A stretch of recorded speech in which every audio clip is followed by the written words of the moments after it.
엄마, 이 증여계약서에 도장만 찍으세요. 나중에 상속세 부담도 줄고 저희가 관리해드릴게요. 요양병원 침대에 누워있는 82세 어머니 앞에서 자식들은 서류를 내밀었습니다. 내가 아직 살아있는데 왜 지금 다 넘겨야 하니? 어머니를 걱정하는 게 아니라 재산을 탐하는 자식들의 눈빛, 그 순간 금순의 가슴은 무너져 내렸습니다. 오늘 사연 시작하기 전에 구독과 좋아요 꼭 눌러주세요. 구독과 좋아요는 무료니까요. 강원도 산골 마을, 그곳에 이금순이라는 82살 할머니가 살고 있었습니다. 금순은 평생을 초등학교 교사로 일하며 아이들을 가르쳤죠. 젊은 시절 남편을 일찍 여의고 홀로 세 자녀를 키워냈습니다. 장남 민수, 차남 영수, 그리고 막내딸 혜진. 세 아이를 대학까지 보내느라 밤낮 없이 일했던 기억이 아직도 생생합니다. 교사 퇴직 후 받는 연금으로 조용히 살아가던 금순에게는 남편이 남긴 땅과 건물이 있었습니다. 처음엔 그저 시골의 허름한 땅이었지만 세월이 흐르면서 개발 바람이 불어 그 가치가 수백억 원으로 불어났죠. 하지만 금수는 그 재산에 큰 관심이 없었습니다. 그저 자식들이 잘 지내는지, 손주들이 건강한지가 더 중요했으니까요. 그런데 언젠가부터 자식들이 찾아올 때마다 금수는 묘한 기분을 느끼기 시작했습니다. 엄마, 요즘 건강은 어때요? 하고 묻는 말투 뒤에 숨겨진 다른 의도가 느껴졌죠. 눈빛이 예전 같지 않았습니다.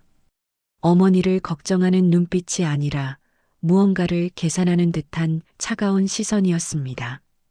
자신을 걱정하기보다는 자신의 재산을 탐하고 있다는 게 느껴졌어요. 금수는 그래도 자식들이니까, 그래도 내가 낳은 피부치니까 하며 스스로를 달랬죠.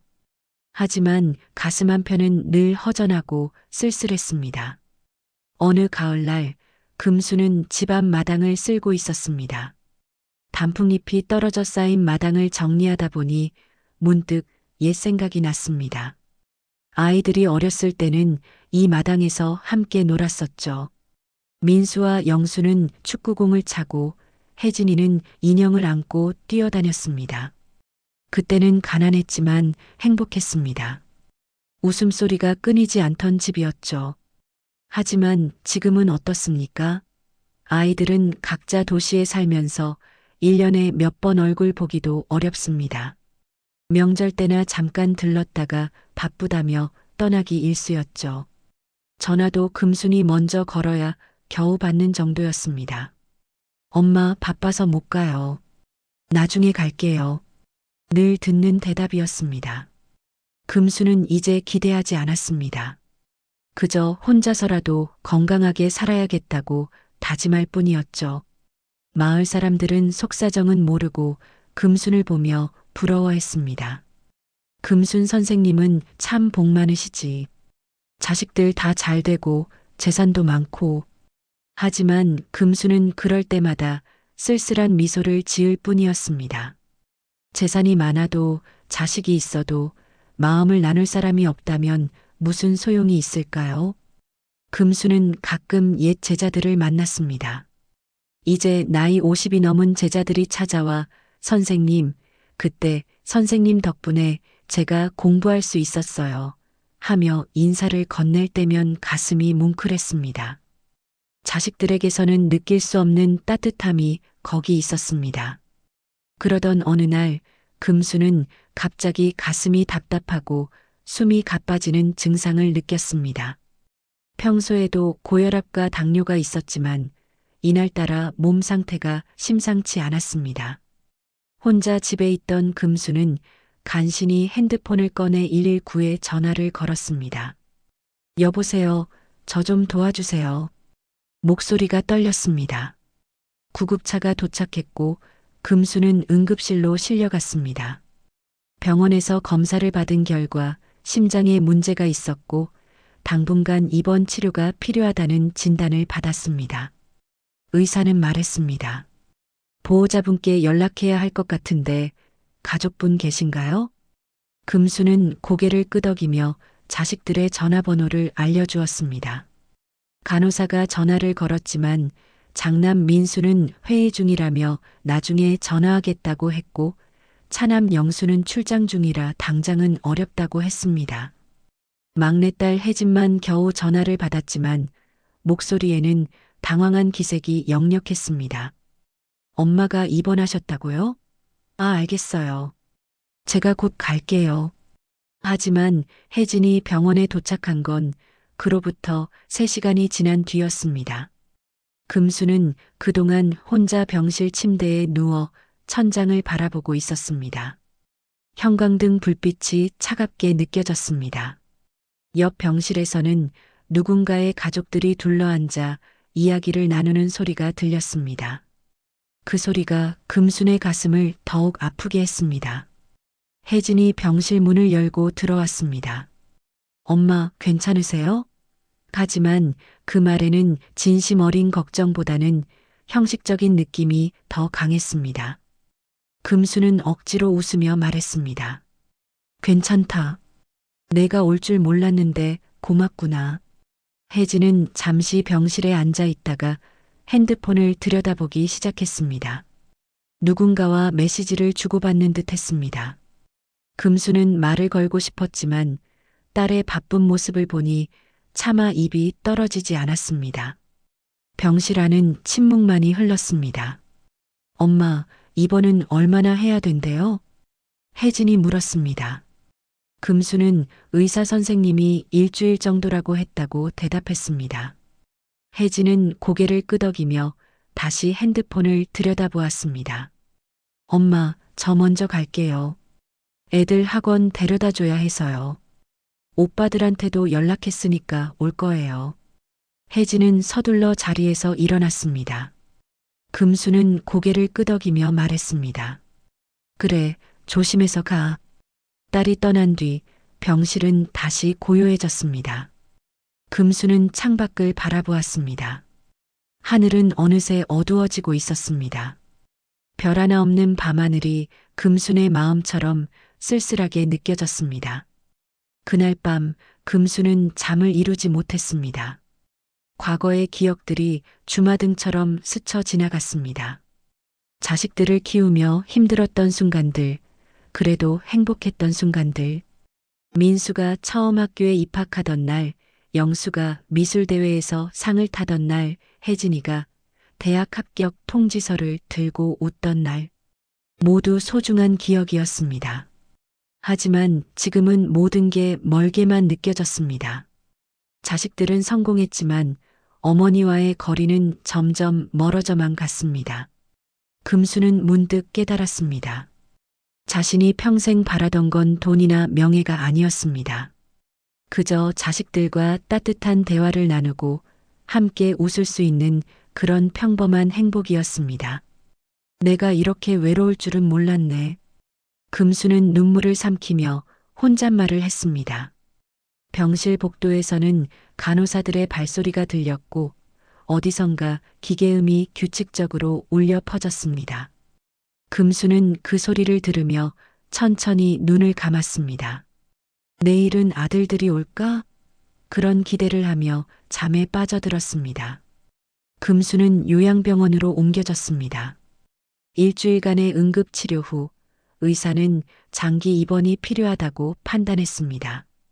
심장 상태가 불안정하고 혼자 집에서 지내기엔 위험하다는 진단이었죠. 금수는 처음엔 거부했습니다. 집에서 지내면 안 될까요? 제가 조심하면 되지 않겠습니까? 하지만 의사는 고개를 저었습니다. 어르신, 혼자 계시다가 또 쓰러지시면 큰일 납니다. 요양병원에서 관리받으시는 게 안전해요. 결국 금수는 요양병원에 입원하게 되었습니다. 자식들에게 연락이 갔고 장남 민수가 입원 수속을 하러 잠깐 들렀습니다. 민수는 말했습니다. 어머니, 여기서 편히 쉬세요.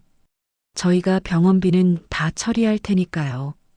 그 말은 위로처럼 들렸지만 금순의 가슴 한편은 왠지 무겁게 가라앉았습니다.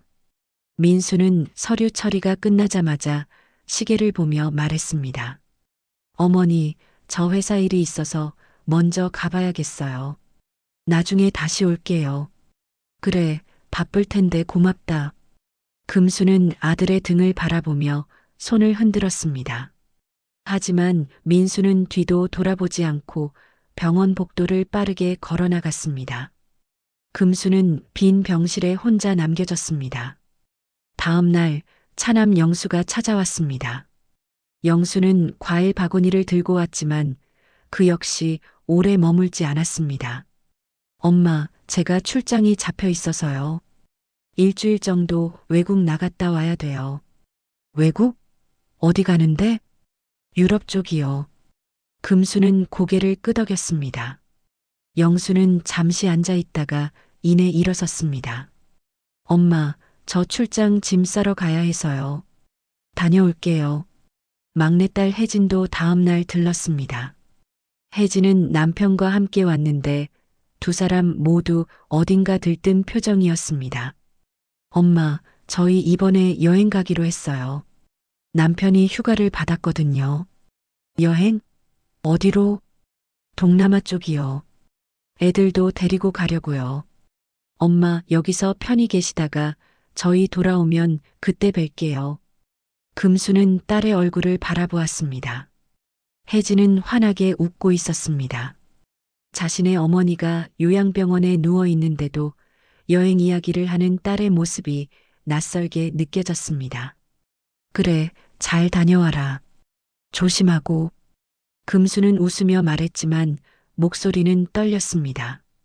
혜진은 어머니의 떨리는 목소리를 눈치채지 못한 채 남편과 함께 병실을 나섰습니다. 자식들이 모두 떠난 뒤 금수는 병실 창가에 앉아 밖을 바라보았습니다. 요양병원 마당에는 다른 환자들이 휠체어를 타고 산책을 하고 있었습니다. 가족들과 함께 있는 모습이 보였습니다. 손주들이 할머니, 할아버지 옆에서 제잘거리며 웃는 모습도 있었습니다. 금순의 눈가에 눈물이 맺혔습니다. 나는 왜 이렇게 외로운 걸까? 그때 병실 문이 열리며 누군가 들어왔습니다. 간병인 윤미선이었습니다. 미선은 50대 중반의 따뜻한 인상이었습니다. 미선은 금순의 눈가에 맺힌 눈물을 보고는 조용히 다가와 손수건을 건넸습니다. 어르신, 왜 우세요? 무슨 일 있으세요? 가족들이랑 같이 있는 환자들을 보니 눈물이 나네요.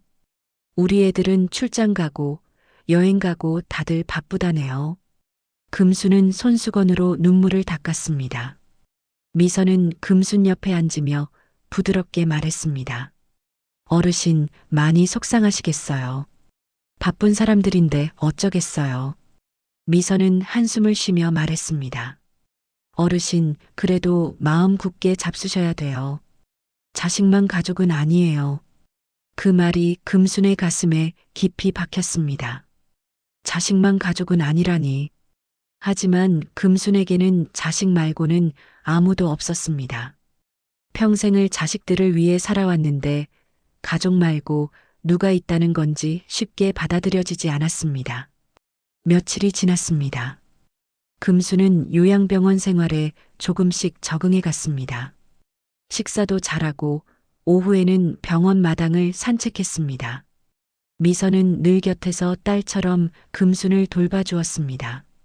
어느 날 저녁 금수는 핸드폰을 꺼내 자식들에게 전화를 걸었습니다. 하지만 민수는 받지 않았고 영수는 통화 중이었습니다. 혜진에게 전화를 걸었더니 한참 만에 받았습니다. 엄마, 왜요?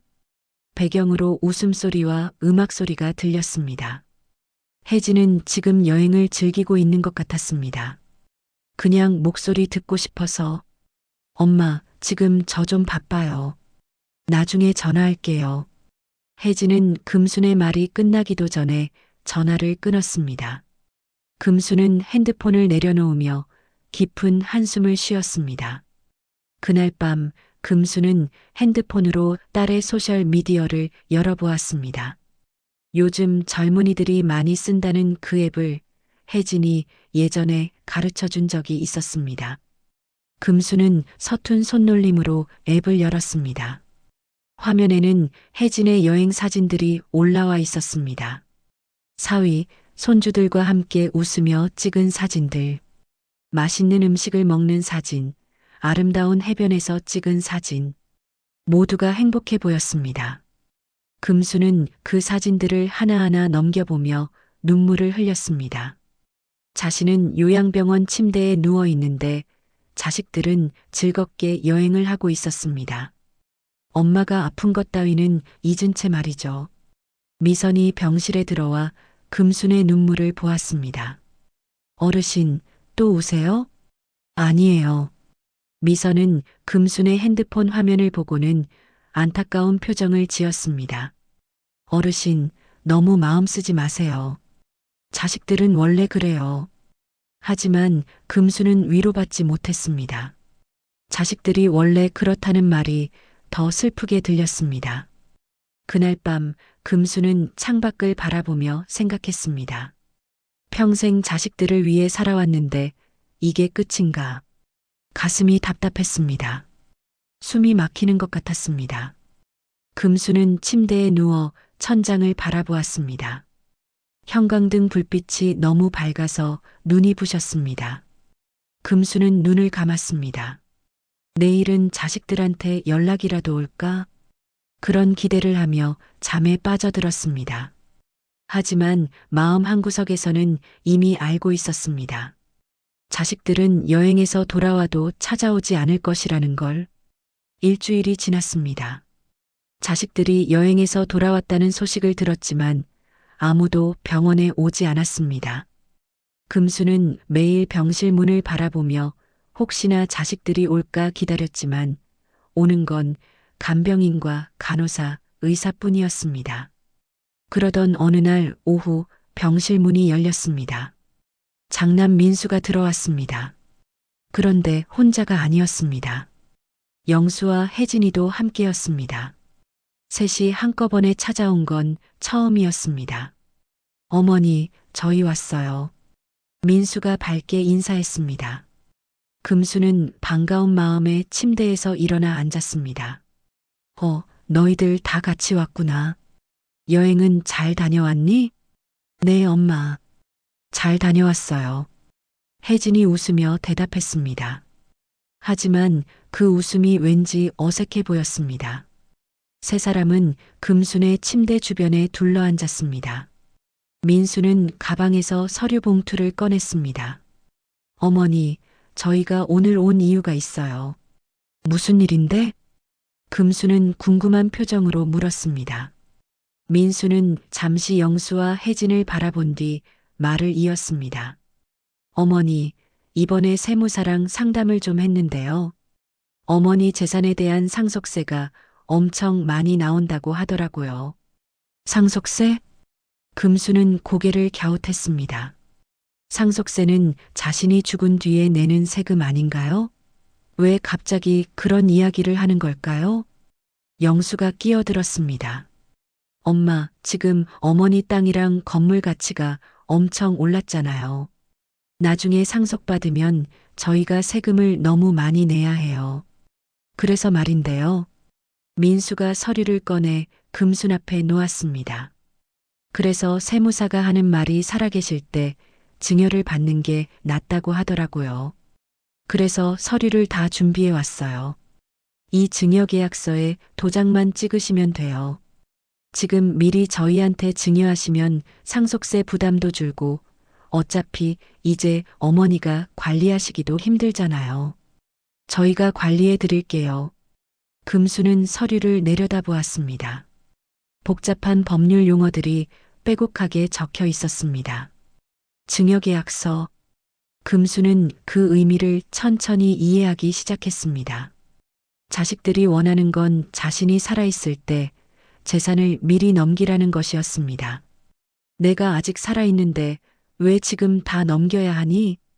금순의 목소리가 떨렸습니다. 민수는 서둘러 설명했습니다. 어머니, 이게 다 어머니를 위한 거예요. 세금도 아끼고 저희가 재산 관리도 해드리고 어머니는 그냥 편히 계시기만 하시면 돼요. 혜진도 거들었습니다. 엄마, 요즘 다들 이렇게 한대요. 미리미리 정리해두는 게 나중에 복잡하지 않아요. 하지만 금순의 마음은 편치 않았습니다. 자식들의 말투가, 눈빛이, 모든 게 낯설었습니다. 이건 어머니를 걱정하는 자식의 모습이 아니었습니다. 재산을 탐하는 사람들의 모습이었습니다. 나 좀 생각해 볼 시간을 줄 수 있겠니? 금순이 조심스럽게 말했습니다. 민수의 얼굴이 순간 굳어졌습니다. 어머니, 이게 뭐 생각할 게 있어요? 저희가 어머니 자식이잖아요. 당연히 저희한테 주셔야죠. 그래도 이렇게 갑자기 결정하기엔 영수가 답답하다는 듯 한숨을 쉬었습니다. 엄마, 저희가 얼마나 바쁜데 이렇게 시간 내서 온 건지 아세요? 그냥 도장만 찍으시면 되는 거예요. 금수는 가슴이 철렁 내려앉았습니다. 자식들이 이렇게 노골적으로 재산을 요구할 줄은 몰랐습니다. 혜진이 금순의 손을 잡으며 말했습니다. 엄마, 저희 믿으시죠? 저희가 엄마 재산 잘 관리해 드릴게요. 하지만 금수는 그 손길이 따뜻하게 느껴지지 않았습니다. 오히려 차갑고 무겁게 느껴졌습니다. 며칠만 생각해 보자. 응? 금순이 간신히 말했습니다. 민수는 입술을 깨물며 서류를 도로 집어넣었습니다. 알았어요. 그럼 며칠 드릴 테니까 잘 생각해 보세요. 저희 다시 올게요. 세 자식은 그렇게 병실을 나갔습니다. 문이 닫히는 순간 금수는 몸에 힘이 풀렸습니다. 온몸이 떨렸습니다. 미선이 병실로 들어왔습니다. 어르신, 괜찮으세요? 아까 자식분들 오셨던데. 금수는 미선을 바라보며 눈물을 흘렸습니다. 내가 뭘 잘못한 걸까요? 내가 자식들한테 뭘 잘못해서 이런 취급을 받는 걸까요? 미선은 금순을 안아주며 등을 쓰다듬었습니다. 어르신 잘못이 아니에요. 세상이 변한 거예요. 자식들이 자신을 돈으로만 본다는 사실이 너무 슬펐습니다. 그날 밤 금수는 잠을 이루지 못했습니다. 자식들의 얼굴이 계속 떠올랐습니다. 재산을 요구하던 그 눈빛, 차가운 말투, 형식적인 미소, 모든 게 악몽 같았습니다. 다음 날 아침 민수에게서 전화가 왔습니다. 어머니, 생각 좀 해보셨어요? 민수야, 엄마가 아직. 어머니, 이거 빨리 처리해야 해요. 세무사가 빨리 하라고 하더라고요. 금수는 전화를 끊고 싶었지만 차마 그럴 수 없었습니다. 민수는 계속 재촉했습니다. 어머니, 내일 다시 갈게요. 그때까지 결정하세요. 전화가 끊겼습니다. 금수는 핸드폰을 내려놓으며 한숨을 쉬었습니다. 머릿속이 복잡했습니다. 재산을 넘겨야 할까? 아니면 거부해야 할까? 오후에는 혜진에게서 문자가 왔습니다. 엄마, 오빠들 말 들으세요. 저희 다 엄마 생각해서 하는 거예요. 하지만 그 문자에는 진심이 느껴지지 않았습니다. 저녁에는 영수가 전화를 걸어왔습니다. 엄마, 형이 너무 급하게 구는 것 같아서 제가 전화했어요. 근데 엄마, 솔직히 이거 해주시는 게 맞아요. 저희도 생활이 있잖아요. 금수는 말없이 전화를 들고 있었습니다. 영수의 목소리가 점점 커졌습니다. 엄마, 저희가 뭘 잘못했어요? 그냥 재산 관리 좀 해주겠다는 건데 왜 그렇게 생각을 많이 하세요? 금수는 참았던 눈물이 터져 나왔습니다. 영수야, 엄마는 그냥 너희가 엄마를 걱정해서 오는 줄 알았는데. 엄마, 무슨 소리예요? 저희가 걱정 안 해요? 걱정하니까 가는 거죠. 하지만 금수는 그 말을 믿을 수 없었습니다. 전화를 끊은 뒤 금수는 병실 창가에 앉아 밤하늘을 바라보았습니다. 별이 하나둘 떠올랐습니다. 금수는 남편 생각이 났습니다. 남편이 살아있었다면 어떻게 했을까? 남편이라면 자식들에게 뭐라고 말했을까? 여보, 나 어떻게 해야 할까요? 금수는 혼잣말을 하며 눈물을 흘렸습니다. 병실은 고요했고 대답해주는 사람은 아무도 없었습니다. 며칠이 지났지만 금수는 결정을 내리지 못했습니다. 자식들은 거의 매일 병실을 찾아왔습니다. 때로는 혼자, 때로는 둘이, 때로는 셋이 함께. 그들은 번갈아 가며 금순을 설득했습니다. 엄마, 이게 다 엄마를 위한 거예요. 어머니, 저희 믿으시잖아요? 엄마, 다른 집들은 다 이렇게 해요. 같은 말을 반복했지만 금순의 마음은 점점 더 무거워졌습니다. 자식들의 눈빛에서 조급함이 느껴졌습니다. 그들이 원하는 건 어머니의 안녕이 아니라 재산이라는 걸 금수는 이제 확실히 알았습니다. 어느 날 오후 세 자식이 또다시 병실에 나타났습니다. 이번에는 분위기가 달랐습니다.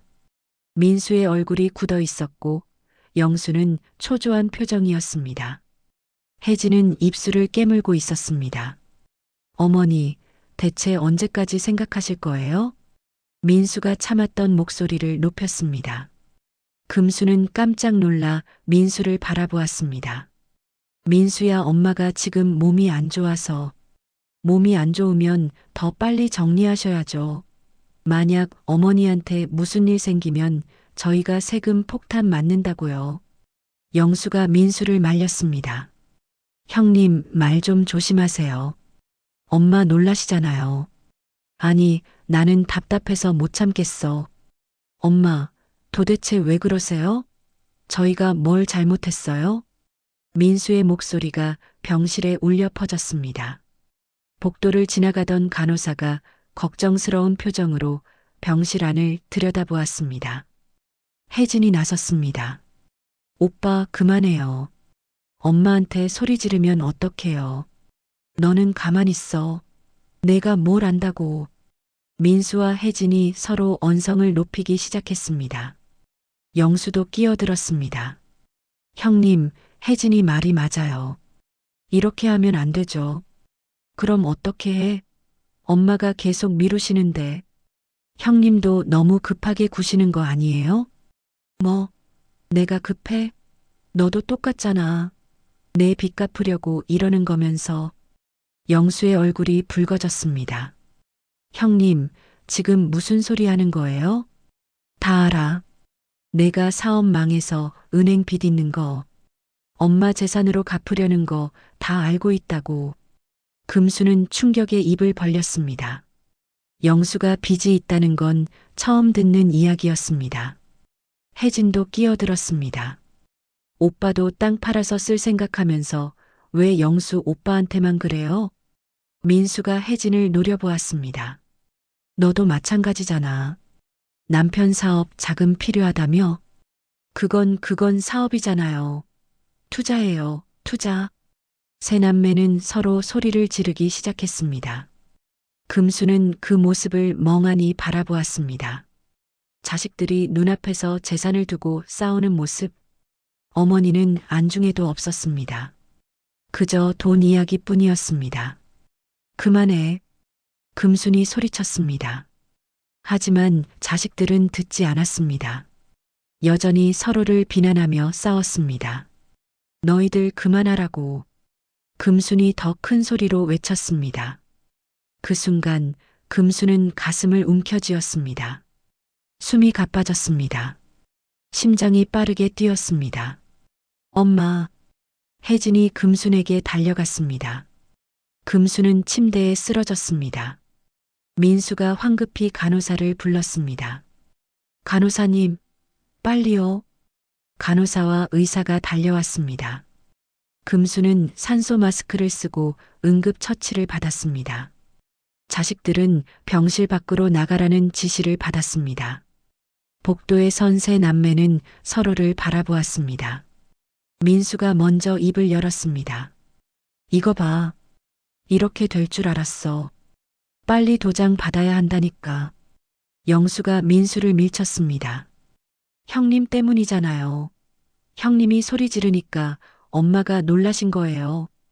뭐, 내 탓이야? 너희들도 똑같이 싸웠잖아. 혜진이 울먹였습니다. 오빠들, 이러지 마요. 엄마 괜찮으실까요? 하지만 민수는 혜진의 말을 무시했습니다. 어쨌든 이번 기회에 확실히 정리해야 해. 더 이상 미룰 수 없어. 그 순간 복도 끝에서 누군가 그들을 지켜보고 있었습니다. 간병인 미선이었습니다. 미선은 세 남매의 대화를 모두 들었습니다. 그의 얼굴에는 분노와 안타까움이 동시에 떠올랐습니다.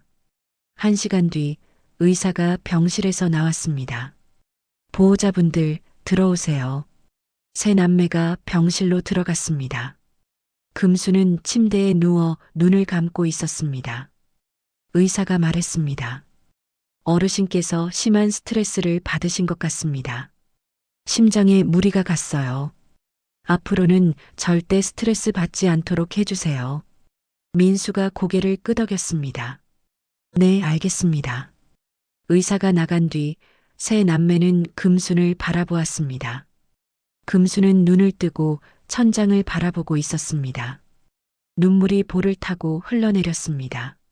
엄마. 혜진이 조심스럽게 불렀습니다. 하지만 금수는 대답하지 않았습니다. 그저 눈물만 흘릴 뿐이었습니다. 민수가 입을 열었습니다. 어머니, 저희가 좀 흥분했어요. 죄송해요. 근데 어머니도 이해해 주세요. 저희도 사정이 있어요. 금수는 여전히 대답하지 않았습니다. 영수가 다가왔습니다. 엄마, 우리 다시 얘기해요.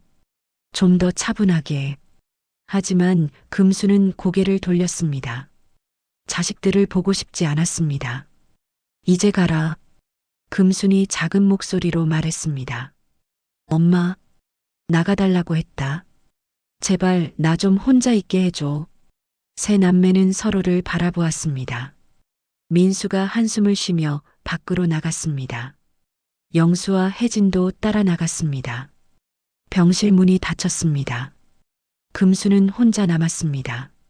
눈물이 멈추지 않았습니다. 가슴이 너무 아팠습니다. 자식들이 자신을 돈으로만 본다는 사실이 너무 슬펐습니다. 그날 밤 요양병원 전체에 소문이 퍼졌습니다. 금순 어르신의 자식들이 재산을 두고 싸웠다는 소문. 간병인들과 환자들 사이에서 금순의 이야기가 오갔습니다. 그 어르신 참 불쌍하시더라. 자식이 셋이나 있는데 저런 꼴을 당하시다니. 요즘 자식들은 부모를 부모로 안 보는 것 같아. 금수는 그 소문을 들었습니다. 창피했습니다. 평생 교사로 살며 존경받던 자신이 이제는 불쌍한 노인으로 전락한 것 같았습니다. 미선이 병실로 들어왔습니다. 어르신, 괜찮으세요? 금수는 고개를 저었습니다. 괜찮지 않아요. 하나도 괜찮지 않아요. 나는 그냥 자식들이 날 사랑했으면 좋겠어요. 재산 같은 건 필요 없어요. 그냥 날 엄마로 봐줬으면. 미선은 금순을 안아주었습니다. 두 사람은 한참 동안 그렇게 있었습니다. 다음 날 아침 금순은 일찍 잠에서 깼습니다. 간밤에 악몽을 꾸었습니다. 자식들이 자신의 재산을 나눠 가지고 싸우는 꿈이었습니다. 금수는 식은땀을 흘리며 일어났습니다. 심장이 두근거렸습니다. 아침 식사 시간이 되었지만 금수는 먹지 않겠다고 했습니다.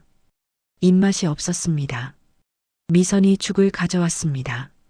어르신, 조금이라도 드세요. 안 드시면 몸이 더 안 좋아져요. 금수는 고개를 저었습니다. 난 이제 어떻게 해야 할까요? 어르신께서 원하시는 대로 하시면 돼요. 자식들 눈치 보지 마시고요. 하지만 금수는 결정을 내리기가 두려웠습니다. 만약 증여를 거부하면 자식들과의 관계는 어떻게 될까? 그래도 이들은 자신의 자식인데 완전히 등을 돌릴 수 있을까? 오후 2시쯤 병실 문이 열렸습니다. 이번에는 민수의 아내, 금순의 큰 며느리가 들어왔습니다. 며느리는 눈이 퉁퉁 부어 있었습니다. 울었던 것 같았습니다. 어머님, 며느리가 금순의 침대 옆에 무릎을 꿇었습니다. 금순은 깜짝 놀랐습니다. 왜 이러냐? 어서 일어나거라. 어머님, 제발 부탁이에요. 이 서류에 도장 좀 찍어주세요. 며느리는 손에 증여계약서를 들고 있었습니다. 떨리는 손으로 서류를 금순 앞에 내밀었습니다. 어머님, 저희 남편 지금 정말 힘들어요. 사업이 안 풀려서 은행에서 돈 빌린 게 너무 많아요. 이거 안 해주시면 남편 망해요. 며느리는 눈물을 흘리며 애원했습니다. 금수는 며느리의 얼굴을 바라보았습니다. 진심으로 힘들어 보였습니다. 그게 무슨 소리냐? 민수가 사업이 어렵다고? 네, 어머님. 남편이 어머님한테는 말 못했는데 지난 몇 달간 적자가 계속됐어요. 이제 더 이상 버틸 수가 없어요. 어머님 재산 중 일부만이라도 저희한테 증여해 주시면 은행 빚 갚고 사업 다시 일으킬 수 있어요. 며느리는 금순의 손을 잡았습니다. 어머님, 제발이요. 손주들도 생각해 주세요. 아빠가 망하면 애들 학원도 못 보내요. 금수는 가슴이 답답했습니다. 손주들 이야기를 들으니 마음이 흔들렸습니다. 하지만 동시에 화가 났습니다. 민수는 왜 어머니에게 솔직하게 말하지 않았을까? 왜 이렇게 며느리를 앞세워 압박하는 걸까? 일어나라. 이렇게 무릎 꿇고 있으면 내 마음이 편치 않다. 하지만 며느리는 일어나지 않았습니다. 어머님, 도장 찍어주실 때까지 안 일어날 거예요. 제발요, 어머님. 며느리는 계속 울며 매달렸습니다. 금수는 어찌할 바를 몰랐습니다. 그때 미선이 병실로 들어왔습니다. 무슨 일이에요? 미선은 상황을 파악하고는 며느리에게 다가갔습니다. 어르신 지금 몸이 안 좋으세요. 이러시면 안 돼요. 누구세요? 우리 집안일에 왜 끼어들어요? 며느리가 미선에게 소리쳤습니다. 미선은 침착하게 대답했습니다. 저는 어르신 간병인이에요. 어르신 건강을 지키는 게 제 일이고요. 지금 어르신께서 스트레스 받으시면 안 된다고 의사 선생님이 말씀하셨어요. 그래요? 그럼 어서 도장 찍게 해주세요. 그럼 스트레스 안 받으시잖아요. 며느리는 이성을 잃은 듯 했습니다. 금순을 향해 계속 애원했습니다. 어머님, 이거 안 해주시면 남편 정말 망합니다. 저희 집안 다 망해요. 제발요, 어머님. 금수는 머리가 어지러웠습니다. 숨이 가빠졌습니다. 가슴이 답답했습니다. 나숨이. 금수는 가슴을 움켜쥐었습니다. 미선이 급히 비상벨을 눌렀습니다. 어르신, 어르신. 며느리는 그제야 정신을 차렸습니다. 어머님, 어머님. 간호사들이 달려왔습니다. 금수는 그대로 기절했습니다. 의료진이 응급처치를 시작했습니다. 며느리는 병실 밖으로 나가라는 지시를 받았습니다. 금수는 응급실로 옮겨졌습니다. 심장에 심한 부담이 갔다는 진단이었습니다. 의사는 심각한 표정으로 말했습니다. 보호자분들, 환자분께서 계속 이렇게 스트레스를 받으시면 정말 위험합니다. 심장 상태가 매우 불안정해요. 민수와 영수, 혜진이 응급실 앞에 모였습니다. 며느리도 울고 있었습니다. 내가 뭘 잘못했어요? 그냥 부탁만 한 건데. 민수가 아내를 다그쳤습니다. 내가 언제 너 보고 가라고 했어? 혼자 가서 난리를 쳤네. 당신이 답답하게 구니까 내가 간 거잖아요. 부부가 응급실 앞에서 싸우기 시작했습니다. 영수가 말렸습니다. 형님, 형수님, 여기가 어디라고 싸워요. 지금 그게 중요해요? 혜진도 끼어들었습니다. 맞아요. 지금 엄마 상태가 어떤지가 중요하죠. 하지만 민수는 화가 난 표정이었습니다. 이러다가 정말 큰일 나겠어. 빨리 정리해야 하는데. 영수가 민수를 노려보았습니다. 형님, 지금 무슨 소리 하는 거예요? 엄마가 쓰러지셨는데 아직도 재산 생각해요? 그럼 넌 생각 안 해? 솔직히 말해봐. 너도 엄마 재산 필요하잖아. 영수는 아무 말도 하지 못했습니다. 사실이었기 때문입니다. 2시간 뒤 금수는 깨어났습니다. 중환자실에 누워 있었습니다. 산소 마스크를 쓰고 온갖 기계에 연결되어 있었습니다. 금수는 천장을 바라보았습니다. 하얀 천장이 너무 차갑게 느껴졌습니다. 내가 이렇게까지 해서 살아야 하나. 금순의 마음속에 어둠이 찾아왔습니다. 자식들은 자신을 사랑하지 않습니다. 단지 재산만 원할 뿐입니다. 그렇다면 자신이 살아있을 이유가 있을까요? 간호사가 들어와 금순의 상태를 확인했습니다. 어르신, 괜찮으세요? 금수는 대답하지 않았습니다. 그저 눈물만 흘렸습니다. 밤이 되었습니다. 중환자실은 조용했습니다. 금수는 홀로 누워 생각했습니다.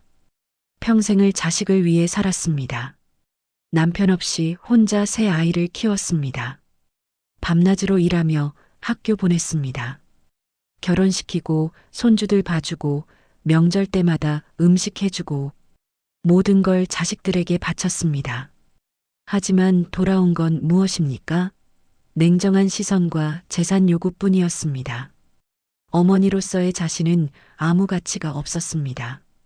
단지 재산을 가진 지갑으로만 보였습니다. 내가 이렇게 외롭게 죽을 줄은 몰랐는데 금수는 눈을 감았습니다. 어둠 속에서 남편의 얼굴이 떠올랐습니다. 남편은 웃고 있었습니다. 여보, 나 이제 당신한테 가도 될까요? 금수는 혼잣말을 했습니다. 대답은 없었습니다. 하지만 금수는 알고 있었습니다. 아직 갈 때가 아니라는 걸, 아직 해야 할 일이 남아있다는 걸. 한편 요양병원 전체에 소문이 더욱 크게 퍼졌습니다. 금순의 자식들이 재산을 탐해 어머니를 쓰러지게 했다는 소문. 사람들은 금순을 불쌍히 여겼고 자식들을 비난했습니다. 마을 사람들에게까지 소문이 퍼졌습니다. 금순의 옛 제자들이 병원으로 찾아왔습니다. 하지만 중환자실이라 면회가 제한되어 만날 수 없었습니다. 민수와 영수, 혜진은 마을에서 손가락질을 받았습니다. 체면이 구겨졌습니다. 사람들은 수군거렸습니다. 그 집 자식들 정말 몰상식하더라. 어머니가 쓰러지는데도 재산 타령만 한데 교육을 어떻게 받았길래 저 모양이람. 자식들은 자신들의 행동이 알려진 것에 당황했습니다. 하지만 후회하기보다는 오히려 더 초조해했습니다. 이러다가 엄마가 유언장이라도 바꾸시면 어떡해? 민수의 말에 영수와 혜진도 불안해했습니다. 세 사람은 다시 모여 대책을 의논했습니다. 하지만 답은 나오지 않았습니다. 그들은 이미 어머니의 신뢰를 잃었습니다. 일주일 후 금수는 중환자실에서 일반 병실로 옮겨졌습니다. 상태가 조금 호전되었지만 마음의 상처는 더 깊어졌습니다. 자식들은 그 일주일 동안 한 번도 병문안을 오지 않았습니다. 중환자실 면회 시간에도 나타나지 않았습니다. 금수는 병실 창가에 앉아 밖을 바라보았습니다. 가을이 깊어지고 있었습니다. 나뭇잎들이 떨어져 땅에 쌓였습니다. 금수는 문득 자신의 인생이 저 낙엽 같다는 생각이 들었습니다. 한때는 푸르렀지만 이제는 떨어져 버려지는 존재. 미선이 병실로 들어왔습니다. 어르신, 오늘 기분은 좀 어떠세요? 나는 이제 어떻게 살아야 할까요? 미선은 금순 옆에 앉았습니다. 어르신, 제가 여쭤봐도 될까요? 어르신께서는 평생 누구를 위해 사셨어요? 금수는 잠시 생각했습니다. 자식들을 위해서 살았죠. 남편 없이 혼자 아이들 키우느라 내 인생은 없었어요. 그럼 이제는 어르신 자신을 위해 사시면 안 될까요? 금수는 미선을 바라보았습니다. 자신을 위해 산다는 게 무슨 의미일까요? 평생 자식을 위해 살아온 금순에게는 낯선 개념이었습니다. 그게 무슨 뜻이에요? 어르신께서 정말 원하시는 게 뭐예요? 자식들한테 인정받는 거? 아니면 어르신 스스로 행복해지는 거? 금수는 대답하지 못했습니다. 평생 자식들의 사랑을 바랐습니다. 하지만 그 사랑은 이제 돌아오지 않을 것 같았습니다. 그날 오후 금수는 오랜 세월 자신 곁에 있어준 사람들을 떠올렸습니다. 미선은 지난 몇 주간 자식들보다 더 자신을 챙겨주었습니다. 밤낮으로 곁을 지키며 위로해 주었습니다. 그리고 옛 제자들, 금순이 중환자실에 있을 때 찾아왔던 그들, 면회가 안 된다는 말을 듣고도 병원 로비에서 기다렸던 사람들, 퇴원하시면 꼭 뵙고 싶다는 쪽지를 남겨둔 제자들, 내가 가진 걸 자식들에게만 주어야 할 이유는 없지. 금순의 마음속에 작은 빛이 들어왔습니다. 자식들은 자신을 사랑하지 않지만 진심으로 자신을 아껴주는 사람들이 있었습니다. 그들에게 보답하는 것도 의미 있는 일이 아닐까요? 금수는 미선을 불렀습니다. 부탁이 있어요. 변호사를 한 분 소개해 줄 수 있어요? 변호사요? 내 재산을 정리하고 싶어요. 제대로. 미선은 금순의 눈을 바라보았습니다. 그 눈에는 결연한 의지가 담겨 있었습니다. 알겠어요. 제가 아는 변호사님이 한 분 계세요. 소개해 드릴게요. 다음 날 변호사가 병실을 찾아왔습니다. 50대의 차분한 인상을 가진 여성 변호사였습니다. 어르신, 처음 뵙겠습니다. 저는 변호사 정미란이라고 합니다. 고맙습니다, 변호사님. 바쁘실 텐데 와주셔서. 정 변호사는 금순의 이야기를 들었습니다. 금순은 자식들이 어떻게 자신을 대했는지, 어떻게 재산을 요구했는지 모두 털어놓았습니다. 정 변호사는 고개를 끄덕이며 들었습니다. 어르신, 제가 봤을 때 자식분들의 행동은 명백히 문제가 있습니다. 어르신께서 원하시는 대로 재산 계획을 새로 작성하시면 됩니다. 그래도 자식들이라 망설여지네요. 금수는 여전히 망설였습니다. 정 변호사는 부드럽게 말했습니다. 어르신, 진짜 자식은 부모를 걱정하고 사랑해요. 재산만 원하지 않죠. 결정은 어르신이 하시는 거지만 저는 이런 일들을 많이 봐온 사람으로서 자식들에게 증여하는 건 말리고 싶어요. 재산을 증여해 준다고 해서 그 자식들이 부모를 극진히 모시지 않더라고요. 어르신께서는 평생 자식들을 위해 사셨잖아요. 이제는 자식들 말고 어르신을 위해 사시면 안 될까요? 금수는 눈물을 흘렸습니다. 그 말이 가슴에 와닿았습니다. 변호사님, 도와주세요. 재산을 제대로 정리하고 싶어요. 정 변호사는 고개를 끄덕였습니다. 그럼 어르신께서 원하시는 방향을 말씀해 주세요. 금수는 천천히 말하기 시작했습니다. 재산의 대부분은 장학재단을 만들고 싶어요. 제가 평생 교사로 살았는데 가난한 아이들이 공부할 수 있도록 돕고 싶어요. 좋은 생각이십니다. 그리고 일부는 이 요양병원에 기부하고 싶어요. 여기 계신 분들 중에 가족 없이 외로운 분들이 많더라고요. 그분들을 위해 쓰였으면 좋겠어요. 정 변호사는 메모하며 들었습니다. 그리고 간병인에게도 얼마간 남기고 싶어요. 자식들보다 더 저를 돌봐줬으니까요. 어르신. 옆에서 듣고 있던 미선이 눈물을 흘렸습니다. 자식들에게는 어떻게 하고 싶으세요? 정 변호사가 조심스럽게 물었습니다. 금수는 잠시 생각하다가 말했습니다. 각자에게 조금씩은 남기겠어요. 그래도 내가 낳은 자식들이니까요. 하지만 많이는 안 줄 거예요. 그들은 이미 충분히 가졌어요. 정 변호사는 고개를 끄덕였습니다. 알겠습니다.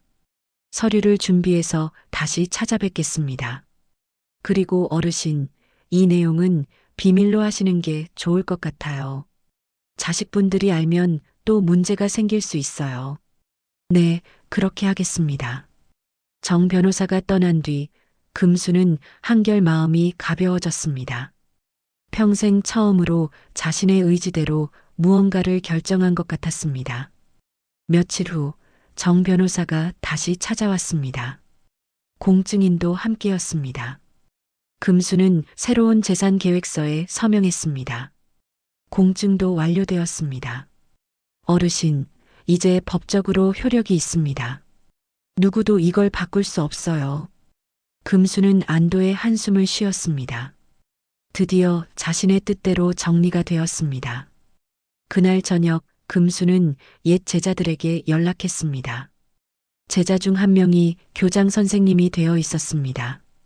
금수는 그에게 장학재단 이야기를 꺼냈습니다. 선생님, 정말이세요? 장학재단을 만드신다고요? 그래, 내가 평생 모은 돈이니까 의미 있게 쓰고 싶구나. 선생님, 감사합니다. 선생님 덕분에 많은 아이들이 꿈을 이룰 수 있을 거예요. 제자의 목소리에서 감동이 느껴졌습니다. 금수는 가슴이 따뜻해졌습니다. 자식들에게서는 느낄 수 없던 진심 어린 감사였습니다. 다른 제자들도 소식을 듣고 병원으로 찾아왔습니다. 병실은 제자들로 가득 찼습니다. 그들은 금순을 둘러싸고 옛 이야기를 나누었습니다. 선생님, 저 기억나세요? 제가 수학을 못해서 매일 방과 후에 남아서 가르쳐 주셨잖아요. 그럼 기억하지. 넌 수학 선생님이 됐다며? 네, 선생님 덕분이에요. 제자들과 함께 웃고 이야기하는 시간. 금수는 오랜만에 행복했습니다. 자식들과 있을 때는 느낄 수 없던 따뜻함이 있었습니다. 그날 밤 금수는 일기를 썼습니다. 오랜만에 쓰는 일기였습니다. 오늘 나는 내 인생에서 가장 중요한 결정을 내렸다. 자식들에게 모든 걸 주는 대신 나를 진심으로 아껴주는 사람들에게 나눠주기로 했다. 피부치라고 해서 모두 진정한 가족은 아니라는 걸 이제야 깨달았다. 진짜 가족은 마음으로 연결된 사람들이다. 나는 이제 진짜 가족과 함께 남은 시간을 살고 싶다. 금수는 일기를 덮고 창밖을 바라보았습니다. 달이 밝았습니다. 구름 사이로 별들이 반짝였습니다. 금수는 오랜만에 평화로운 잠에 빠져들었습니다. 일주일이 지났습니다. 금수는 재산 정리를 마친 후 마음이 한결 편해졌습니다. 제자들이 자주 찾아와 이야기를 나누었고 미선은 여전히 곁을 지켜주었습니다. 금수는 자식들 생각을 조금씩 내려놓기 시작했습니다. 그러던 어느 날 오후 병실 문이 거칠게 열렸습니다. 민수, 영수, 혜진이 동시에 들어왔습니다. 세 사람 모두 얼굴이 굳어 있었습니다. 어머니, 민수가 큰 소리로 불렀습니다. 금수는 침대에서 일어나 앉았습니다. 왜 그러니? 어머니, 소문 들었어요. 변호사 만나셨다면서요? 금순의 표정이 굳어졌습니다. 누가 말한 걸까요? 비밀로 했는데 누가 그런 소리를 하던? 영수가 다가왔습니다. 그게 중요한 게 아니잖아요. 어머니, 정말 재산 계획 바꾸신 거예요? 금수는 침착하게 대답했습니다. 그래, 바꿨다. 세 자식의 얼굴이 창백해졌습니다. 혜진이 울먹이며 물었습니다. 엄마, 왜요? 저희가 뭘 잘못했어요? 너희가 뭘 잘못했는지 정말 모르니? 금순의 목소리가 떨렸습니다. 하지만 이번에는 두려움이 아니라 분노 때문이었습니다. 너희는 엄마가 요양병원에 누워 있는데 여행을 갔지. 엄마가 쓰러져도 재산 이야기만 했어. 며느리를 보내 무릎 꿇고 빌게 했지. 그게 자식이 할 짓이더냐? 민수가 반박했습니다. 어머니, 저희도 사정이 있었어요. 저희도 살아야 하잖아요. 그래, 너희 사정은 알겠다. 하지만 내 마음은, 내 아픔은, 그건 생각해봤니? 금순의 목소리가 점점 커졌습니다. 영수가 끼어들었습니다. 엄마, 그래도 저희가 엄마 자식이잖아요. 당연히 저희한테 주셔야죠. 자식? 자식이면 다냐? 자식이라고 해서 부모 재산 탐내는 게 당연한 거냐? 혜진이 울기 시작했습니다. 엄마, 저희 정말 엄마 사랑해요. 오해해요. 사랑? 그게 사랑이더냐? 재산만 보는 눈빛이 사랑이더냐? 금수는 일어섰습니다. 온몸이 떨렸지만 목소리는 확고했습니다. 민수가 다급하게 말했습니다. 어머니, 지금 당장 다시 바꾸세요. 저희한테 증여하시라고요. 싫다. 나는 이미 결정했다. 뭐라고요? 민수의 얼굴이 붉어졌습니다. 영수도 주먹을 불끈 쥐었습니다. 어머니, 이러시면 안 돼요. 저희가 평생 얼마나 고생했는데요. 너희가 고생했다고? 내가 너희를 키우느라 얼마나 고생했는지는 생각 안 하니? 금순의 목소리가 병실 전체에 울려 퍼졌습니다. 나는 남편 없이 혼자 너희 셋을 키웠다. 밤낮으로 일하며 학교 보냈고 결혼시켰고 손주들까지 봐줬다. 내 인생은 없었다. 오직 너희만 생각하며 살았다. 그런데 너희는 나한테 뭘 해줬니? 세 자식은 대답하지 못했습니다. 명절 때 잠깐 얼굴 비추고 1년에 몇 번 전화하는 게 다였다. 그나마도 내가 먼저 연락해야 받는 정도였지. 그게 자식 노릇이더냐? 혜진이 변명했습니다. 엄마, 저희도 바빴어요. 애들 키우고 생활하느라. 바쁜 건 나도 마찬가지였다. 나도 너희를 키울 때 바빴지만 하루도 너희를 놓친 적이 없다. 금순의 눈에서 눈물이 흘러내렸습니다. 민수가 위협하듯 말했습니다. 어머니, 지금 당장 도장 찍으세요. 안 그러면 어쩔 건데? 지금 협박하는 거냐? 그때 병실 문이 열렸습니다. 정 변호사가 들어왔습니다. 미선이 급히 연락한 것이었습니다. 무슨 일이십니까? 정 변호사가 차분하게 물었습니다. 민수가 변호사를 노려보았습니다. 당신이 그 변호사요? 우리 어머니한테 이상한 짓 시킨 사람? 이상한 짓이라니요?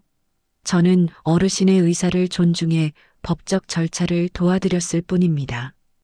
영수가 다가왔습니다. 어머니 재산을 우리한테 안 주게 만들었잖아요. 어르신께서 직접 결정하신 겁니다. 어르신은 온전한 판단 능력이 있으시고 본인의 재산을 어떻게 처분하실지 결정할 권리가 있습니다. 정 변호사는 가방에서 서류를 꺼냈습니다. 이미 어르신께서 증여계약 거부 의사를 명확히 하셨고 재산 상속 계획도 공증이 완료됐습니다. 법적으로 효력이 있습니다. 민수가 서류를 낚아챘습니다. 내용을 읽던 그의 얼굴이 점점 일그러졌습니다. 이게 뭐예요? 장학재단? 요양병원 기부? 우리한테는 이것밖에 안 준다고요? 영수와 혜진도 서류를 보았습니다. 세 사람 모두 경악했습니다. 엄마, 이럴 수가 있어요? 우리한테 이럴 수가? 혜진이 울부짖었습니다. 금수는 눈물을 닦으며 말했습니다. 너희한테 준 것도 많다. 평범한 사람들이 평생 모아도 못 모을 돈이야. 그걸로 충분하다. 민수가 소리쳤습니다. 충분하다고요? 어머니 재산이 수백억인데 이것밖에 안 준다고요? 그래, 이것밖에 안 준다. 나머지는 나를 진심으로 아껴주는 곳에 쓸 거다. 금수는 세 자식을 차례로 바라보았습니다. 나를 요양병원에 두고 여행 가던 날 이미 너희는 내 자식이 아니었다. 그 말에 세 자식은 얼어붙었습니다. 금수는 계속 말을 이었습니다. 피부치라 해도 마음이 없으면 남이요. 남이라도 정이 있으면 가족이다. 나는 이제 진짜 가족과 함께 살아갈 거다. 민수가 분노로 떨었습니다. 어머니, 후회하실 거예요. 후회는 너희가 할 거다. 엄마를 이렇게 대한 걸 말이야. 정 변호사가 나섰습니다. 이제 그만 나가주시죠. 어르신께서 스트레스 받으시면 안 됩니다. 민수는 서류를 바닥에 던졌습니다. 좋아요. 어머니 마음대로 하세요. 하지만 다신 저희한테 연락하지 마세요. 그래, 그럴게. 이제 너희와는 남이다. 금순의 목소리는 차갑고 단호했습니다. 영수도 눈물을 흘리며 밖으로 나갔습니다. 엄마, 정말 이러실 거예요? 혜진이 마지막으로 물었습니다. 금수는 고개를 돌렸습니다. 나가거라. 세 자식은 그렇게 병실을 떠났습니다. 문이 닫히는 소리가 유난히 크게 들렸습니다. 금수는 온몸에서 힘이 빠졌습니다. 미선이 달려와 금순을 안았습니다. 어르신, 괜찮으세요? 금수는 미선의 품에서 울었습니다. 오랫동안 참았던 눈물이 터져 나왔습니다. 슬픔, 분노, 배신감, 모든 감정이 한꺼번에 쏟아졌습니다. 내가 뭘 잘못한 걸까요? 어르신 잘못 없어요. 어르신은 용감하게 할 일을 하신 거예요. 정 변호사도 위로했습니다. 어르신, 옳은 결정하셨어요. 자랑스러워 하셔도 됩니다. 금수는 한참을 울었습니다. 그리고 눈물을 닦으며 창밖을 바라보았습니다. 해가 지고 있었습니다. 붉은 노을이 하늘을 물들였습니다. 이제 정말 끝이구나. 금수는 혼잣말을 했습니다. 자식들과의 인연이 끝났습니다. 하지만 동시에 새로운 시작이기도 했습니다. 이제 금수는 자신을 진심으로 아껴주는 사람들과 함께 남은 인생을 살아갈 것입니다. 한 달이 지났습니다. 새 자식은 나타나지 않았습니다. 금수는 처음엔 서운했지만 시간이 지나면서 오히려 마음이 편해졌습니다. 더 이상 재산 이야기를 듣지 않아도 되고 눈치를 보지 않아도 됐습니다. 금순의 건강도 조금씩 회복되었습니다. 의사는 퇴원을 고려해 볼 수 있다고 말했습니다. 금수는 퇴원하는 것이 좋기도 했지만 혼자는 불안했습니다. 미선 씨, 부탁이 있어요. 미선은 금순의 손을 잡았습니다. 말씀하세요, 어르신. 내가 집에 가면 미선 씨가 와서 나를 돌봐줄 수 있을까요? 물론 돈은 제대로 드릴게요. 어르신, 제가 기꺼이 모실게요. 돈 문제가 아니라 제 마음이에요. 일주일 후 금수는 요양병원을 퇴원했습니다. 제자들이 마중을 나왔습니다. 미선도 함께였습니다. 금수는 제자들과 함께 집으로 돌아왔습니다. 자식들과의 아픈 기억이 있는 곳이었지만 이제는 새로운 시작을 하는 곳이 될 것입니다. 미선은 금순의 집에서 함께 생활하기 시작했습니다. 아침에 일어나면 아침 식사를 준비해주고 낮에는 함께 산책을 하고 저녁에는 이야기를 나눴습니다. 금수는 외롭지 않았습니다. 미선 씨가 있어서 참 좋아요. 마치 딸 같아요. 어르신, 저도 어머니처럼 생각해요. 두 사람은 진짜 가족이 되어 갔습니다. 며칠 후 금수는 제자들에게 연락했습니다. 장학재단 설립을 본격적으로 시작하기로 한 것입니다. 제자들이 모였습니다. 교장 선생님이 된 제자, 변호사가 된 제자, 의사가 된 제자. 모두 금순의 가르침을 받고 자란 사람들이었습니다. 선생님, 재단 이름은 뭘로 할까요? 금순 장학재단으로 하자. 내 이름을 걸고 아이들을 돕고 싶구나. 좋습니다, 선생님. 저희가 최선을 다해 운영하겠습니다. 제자들은 진심으로 감사했습니다. 금순도 행복했습니다. 자신의 재산이 의미 있게 쓰일 거라는 생각에 가슴이 뿌듯했습니다. 마을 사람들도 금순을 찾아왔습니다. 금순의 이야기는 마을에 퍼졌고 많은 노인들에게 힘이 되었습니다. 자식들에게 눈치 보며 살던 노인들이 자신의 권리를 찾기 시작했습니다. 선생님, 저희도 선생님처럼 용기 내고 싶어요. 한 할머니가 말했습니다. 금수는 할머니의 손을 잡았습니다. 용기를 내세요. 우리도 행복할 권리가 있어요. 한편 세 자식은 마을에서 손가락질을 받았습니다. 사업도 잘 안 풀렸습니다. 민수는 결국 사업을 정리해야 했고, 영수는 빚을 갚지 못해 집을 팔았습니다. 혜진은 남편과 다투기 시작했습니다. 어느 날 혜진이 금순의 집으로 찾아왔습니다. 혼자였습니다. 엄마. 혜진은 말을 잇지 못하고 울기 시작했습니다. 금수는 마음이 흔들렸습니다. 왜 왔니? 엄마, 미안해요. 제가 잘못했어요. 혜진은 바닥에 무릎을 꿇으려 했습니다. 금수는 혜진을 일으켰습니다. 일어나거라. 무릎 꿇지 마. 엄마, 저 정말 후회해요. 엄마한테 그렇게 해서는 안 됐어요. 혜진의 눈물은 진심으로 보였습니다. 금수는 딸의 얼굴을 바라보았습니다. 야윈 얼굴, 지친 눈빛. 딸도 많이 힘들었던 것 같았습니다. 혜진아, 엄마는 재산을 다시 줄 생각은 없다. 알아요, 엄마. 저 그것 때문에 온 거 아니에요. 진짜 엄마한테 죄송하다고 말하고 싶어서 왔어요. 금수는 딸의 눈을 바라보았습니다. 거짓말은 아닌 것 같았습니다. 그래, 알았다. 용서할게. 엄마. 혜진은 금순을 껴안았습니다. 금순도 딸을 안아주었습니다. 오랜만에 느끼는 따뜻함이었습니다. 하지만 혜진아, 엄마는 이제 예전처럼은 못 산다. 너희를 위해 사는 게 아니라 나를 위해 살 거야. 네, 엄마. 당연해요. 엄마도 행복해야죠. 혜진은 진심으로 말했습니다. 금수는 딸의 변화를 느꼈습니다. 이제야 진짜 자식다워진 것 같았습니다. 오빠들은 아직 화가 나 있어요. 특히 민수 오빠는 엄마를 원망하고 있어요. 그래, 어쩔 수 없지. 스스로 깨닫기를 기다릴 수밖에. 혜진은 한동안 어머니와 이야기를 나누다가 돌아갔습니다.